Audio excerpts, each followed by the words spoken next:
I have good news for y'all. The boys are back in town.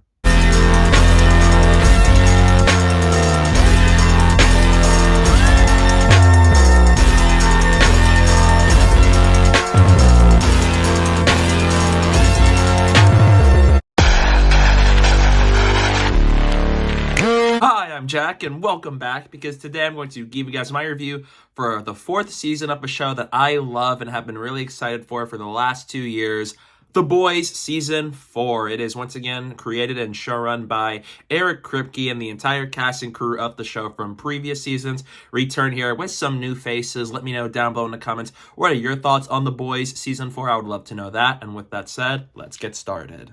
Set 6 months after the events of Season 3, the season follows the boys working with the CIA to assassinate Victoria Neuman in order to stop her from any further plans she has, while at the same time, Homelander continues his rise to power as he descends into further chaos. With only months to live, Butcher, having lost his position as the leader of the boys, finds a way to work with the team in order to try to save the world before more chaos ensues. If you've watched my review for The Boys Season 3, you know that I love the show. It's one of my favorite TV shows airing on TV. And as far as comic book shows go, this is one of my favorites that is currently on air. And I think Amazon Prime Video has just knocked it out of the park with shows like The Boys and...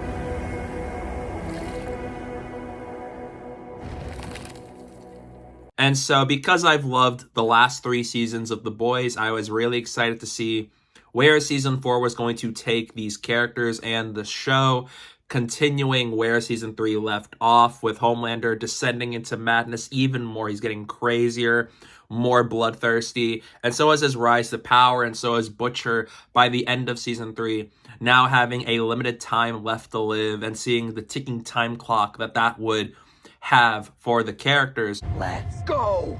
Let's go. And so I was really excited for The Boys Season 4. I loved all 3 seasons, and I was hoping that this was going to be another winning streak season for the show. I thought Season 4 was an enjoyable season, but it is a bit underwhelming compared to what we've seen before. It still retains some of the show's highest highs, but there's a bit of cracks that started to manifest. The fuck? Starting off with the positives, the performances from the cast are amazing, both old and new. Antony Starr is simply incredible as Homelander, and this might be one of the best seasons for Homelander. He continues his rise to power, he's even more dangerous than ever before, and how he bounces off of everybody, has the mannerisms, the tics of the character, is still as compelling as it has always been since the first episode of the show. And everything they've done with Homelander this season, I've really enjoyed. One of my favorite episodes of the season was episode 4, Wisdom of the Ages, where he goes back to where it all started, and it is an intense episode, and he just knocks it out of the park. Karl Urban is also someone I really like, and I love seeing him portray a Butcher who now has a limited time left to live. He's not on the best footing with the boys in terms of relationships after everything that has gone down in Season 3, and seeing him interact with Jeffrey Dean Morgan's Joe Kessler, I think was a really nice change in dynamics for Butcher and really pushes him forward to some really dark places. And then the rest of the cast is great, including Erin Moriarty, Chace Crawford, Jack Quaid, Jessie T, Usher, Laz Alonso, Karen Fukuhara, and even newcomers like Susan Heyward and Valorie Curry as Sister Sage and Firecracker. How they change up the dynamics with the Seven and Homelander, I think, is really cool. There's some surprises in there that really goes for how dark and crazy it gets, especially on the Vought side of things. And they were really cool new additions to the season. Continuing the show's winning streak is that the action sequences and visual effects are still very well put together. There are some really great action sequences that really left a mark. They're really memorable, they're shot well, they really encapsulate the craziness of the boys' world. And it's just gruesome. It is violent. It's by far the most violent season we've had so far, with every season continuing to top itself on that front. What's he up to, man? What's he doing? And it delivers that in style. It's delivering on the action front, and it's just as diabolical and as bloody as you would expect it to be. One of my favorite characters and storylines of season 4, without a doubt, is the redemption arc for A-Train. He started out as the character that ran through Huey's girlfriend Robin at the very beginning of the pilot episode. And as the season goes on for season 4, you see him start to regret his past choices. He's starting to not enjoy being where he's at now with Vought, how they treat him, how Homelander treats him, and how A-Train wants to do the right thing. And that even carried over from last season with what he tried to do there. And so seeing him reach a very big turning point in his story with season 4, giving him a redemption arc, I think was really well earned. It is great. And I loved seeing him go from being this really unlikable person who does all of these awful things in that first season to season 4, where he finally had the courage to turn against Homelander and Vought and do the right thing for both Huey, the boys, and so as the betterment of the world. And that is really nice to see. It was perfect. Perfect. Everything, down to the last minute details. This season is very funny, with one of the funniest moments being the Black Noir 2.0 change, because the original Black Noir dies at the end of season 3. And so we have a new character coming in to play Black Noir to trick people off. But what I really like too is it's the same actor, Nathan Mitchell, playing Black Noir, except this time now he's able to talk. Now he's able to be more free with what he can do compared to the first 3 seasons where Black Noir is silent, calculating, and very menacing. This time around, he still has the menace factor when he's on screen as Black Noir. Fuck. Made me fly. Oh, they fly now! They fly now? They fly now! But there's a humorous edge to it that I really appreciated. And there's some jokes with Butcher, with Huey, the circumstances at play, especially Human Centipede, that is really funny. There's some funny bits in here once again, especially in episode 5 when it comes around sheeps. This man is in no condition to fuck a sheep. The show never lost its touch when it comes to the humor. I like that season 4 is continuing this back and forth battle between the people that support Homelander, and so as the Starlighters, with Starlight having completely turned against Vought and the Seven and is now a member of the Boys, and so as Homelander's rise to power and the conflict with each other and how it relates to a lot of modern day messaging that we face today in society. That is a cool aspect of season 4 that still carries over all the way through, with Starlight trying to fight back against Homelander, be a hero and do the right thing, and how she goes through a lot of awful things this season because of it, and Firecracker being really antagonistic towards her. There's a really neat story idea there that I really enjoyed, and also Butcher's further descent into darkness with season 4 because of his lack of proper connection to the boys in this season, and so as how everybody starts to not really like him as much. And Joe Kessler was a cool little character to play off of Butcher when you later find out at the very end of episode 6 that he is just the devil on Butcher's shoulder the entire time. So don't you worry, Billy, my boy. Daddy's home. So even though I saw that plot twist coming from miles away, that was a pretty cool plot idea, and how that pays off at the end is wild. What the?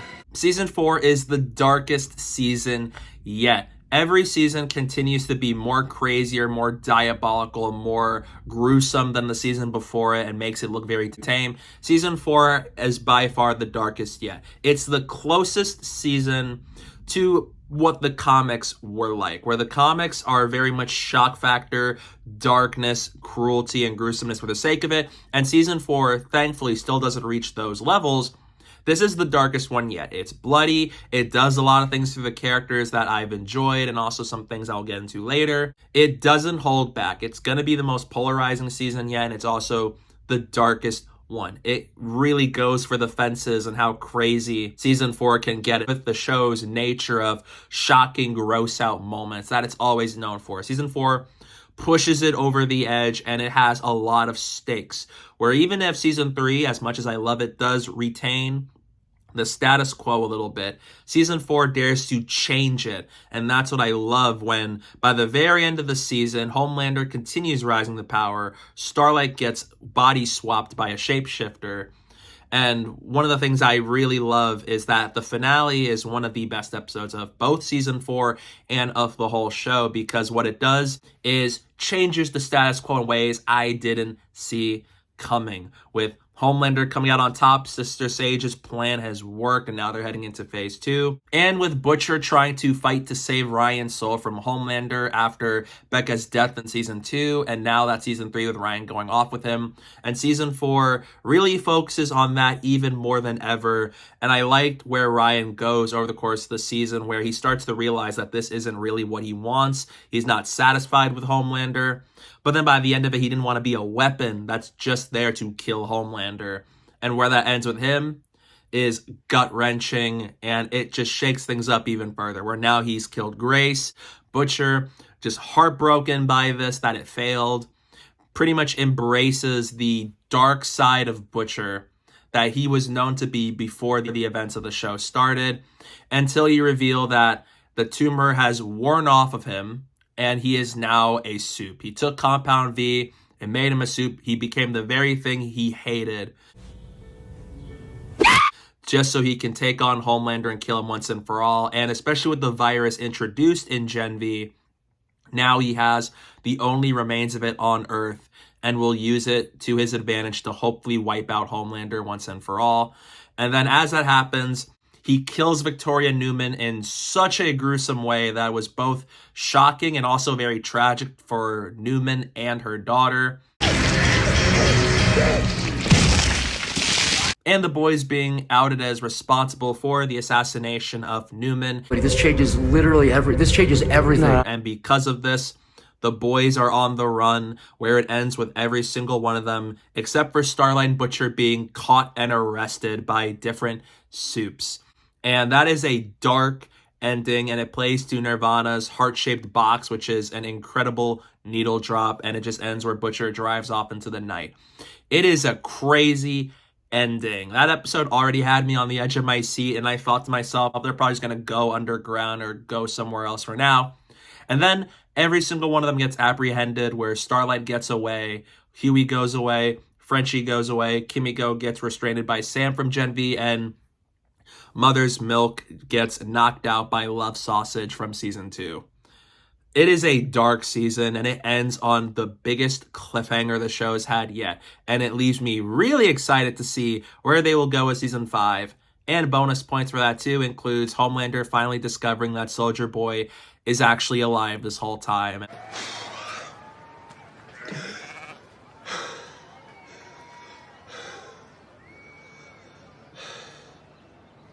I love him as the character. I loved him in season 3. And now that it looks like he's going to return for the final season, that has me really excited. Give me all you got! Give me all you got! Despite my high praises of the boys, and so as the things I liked about season 4, this season also has a bit of underwhelming aspects to it. The first thing being the fact that I was not really a big fan of what they've done with Huey or Frenchie. Kicking off with Frenchie, he's a character on the show where I just feel like the show doesn't really know what to do with him that much anymore. He was the science guy who knows how to do a lot of the science stuff. But in seasons 3 and 4, it feels like they started to wear thin on what to do with Frenchie. And season 4 gives him this romance with Colin, which I haven't really cared for, mainly because this character apparently knows he killed Colin's parents, and it just adds in new elements of his backstory where I'm still wondering how does that really fit from a timeline standpoint. And then it just gets resolved immediately in the 4th episode, and then that's about it for them. And then he decides to go to prison at the end of episode 5, just willingly turn himself in to atone for his crimes. And then he just gets out in the next 2 episodes because of ties that Butcher and them have because they need Frenchie. And it just feels very inconsequential. So Frenchie's storyline this season just felt like wasted time on stuff we could have done with the plot or with other characters, because season 4 does have an issue in terms of so many subplots going around where it makes the plot feel like it's being dragged. It's not having as much forward momentum despite having the high stakes. And at times I watch season 4 thinking to myself, Like, what is the purpose of this, and what are we trying to do with this season? Because seasons 1, 2, and 3 had a very clear goal from episodes 1 to 8, and season 4 is the only season where at times it didn't feel as clear. Huey is one of my favorite characters on the show, and I was not really a fan of what they did with him this season. They gave him a storyline where he had to sit out a lot of the adventures that the boys are going on this season because his father's in the hospital, and then he finally meets his mother for the first time since she left out on him when he was a little kid. And I also felt very mixed about that plot line because it's a way for them to get Huey away from everything, and then it ends where Huey and his mom finally reconciled with each other. His dad becomes a suit because of the compound V that his mom injected into him that Huey got from A-Train. And then they put down his father because of what was going on with the hospital incidents of him accidentally killing people, not knowing what was going on. It was really messing him up in the head. And then they decide to kill him.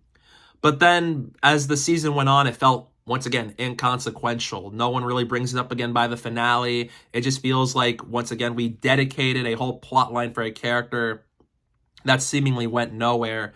And then what really pushed that over the edge for me was in my least favorite episode of the entire show, and that is episode 6, Dirty Business, where Huey goes in as web weaver to Tech Knight's party, where they go into his sex dungeon and he gets sexually assaulted by Tech Knight and Ashley. And I really didn't like that. That just felt very wrong to me to do that to Huey, because in the previous episode, he had to kill his own father because of what was happening to him with the compound V messing up his system. So right off of this, he just killed his father. He was just away from the team. They don't give him as much info aside from Tech Knight's party on what was going to happen to him. So they have him pose as web weaver, and they put him through all of this agony for whatever reason. And it just felt very mean-spirited to me. Like, the show's always had a diabolical nature, but what they do with Huey in this episode and this whole season, it just felt wrong to me, and I really didn't love his utilization here. And I'm hoping that season 5 treats him a lot better. There are still some shocking moments that are effective, as they've always been, especially in episodes 1, 4, 5, and even the finale itself. But as a whole, this season definitely starts to show that tick to be as gross and as shocking as possible. It's starting to feel a little bit more of a been there, done that type deal. Where seasons 1 to 3, they had a purpose. It works. It was effective. It made sense. Season 4, half of it works really well. But then the other half of it just feels like they're doing it because the show's known for it, and it just happens out of the blue and doesn't feel as impactful when it does happen. So it relied a little bit too much on that front, and I do hope season 5 restrains itself from that a little bit to where it still embraces that nature of the boys, but it does it in a way that's more purposeful and impactful than how season 4 handles that overall. And as far as character dynamics go, I do think the season had a big lack of Butcher and Huey. They're the heart of the show, seeing these two play off of one another, how Huey was the main entry point into the boys' show, especially in season 1. And he and Butcher have this Batman and Robin type dynamic where Butcher does a lot of the big stuff, but Huey was there to keep him grounded, keep him sane, and so as having to provide support for the boys. And even with his relationship with Starlight, which, while still cute at points when it's the real Starlight, doesn't feel like it was as big in this season. Not too much happened with both characters' romance with each other on that front. And even with Butcher Huey, where Butcher was off doing his thing, and even when he's with the boys, Huey's not there, it just feels like I do miss the dynamic between these two characters that we had in the first 3 seasons. And I do hope season 5 will give us more of Butcher and Huey when Huey and the team break out of jail or whatever predicament they're in, and so as when Butcher continues his plot. But I do hope we can get a little bit more of those two together when they cap off the show. Do it. The writing is not quite as tight as before. They bring up a lot of things in the show that didn't have any mention before. There's just a bit of too many moments where characters were revealing stuff about each other that either it didn't seem to fit what we knew from those first 3 seasons, or it just feels like it was mentioned, not really touched upon, and it was just there. So from a writing standpoint, it's not quite as consistent as the other 3 seasons. The tone can be a little bit all over the place, even if it retains the nature of being the darkest season of the show. And I didn't love a lot of the character utilizations here. Frenchie was a big one. I don't know what his purpose on the show is anymore. Didn't love what they do with Huey. Don't love too much about what they do with some of the boys' characters, except for Butcher. And I do hope season 5 takes it up a notch, because thankfully season 4 really ended the season on a really high note with what could have been the best finale on the show. So I really hope that season 5 takes a lot of the things that worked from season 4 and continue to make that work, but it also improves upon where season 4 was not thriving at. Overall, I enjoyed The Boys season 4. While it's not as good as I hoped it would be, it is still a diabolical season with laughs, thrills, intensity, and it goes for the fences for being a bold and a really dark season of The Boys. Homelander rising to power is once again done really well. A-Train having a redemption arc was nice, and Butcher's storyline here, his heel turn was amazing. So in the end, I really enjoyed the season, even if it's not quite as good as the other 3 seasons before it. So in the end, I'm going to give The Boys season 4 a B+. This is my least favorite season of The Boys. Not quite as tight as the first 3 seasons are, but it did end really strong. And with Homelander becoming shadow president of the United States, with every soup answering to him, The Boys pretty much in the worst possible position they can be in by the very end of it. It leaves me really excited to see how they end it in season 5. There's a lot of exciting things in store, and I hope that could be a really strong conclusion to The Boys. So cannot wait for that, even if this is a season that has more issues than the previous 3. But I still enjoyed it overall, and I cannot wait to see how they land the plane with season 5. Groovy.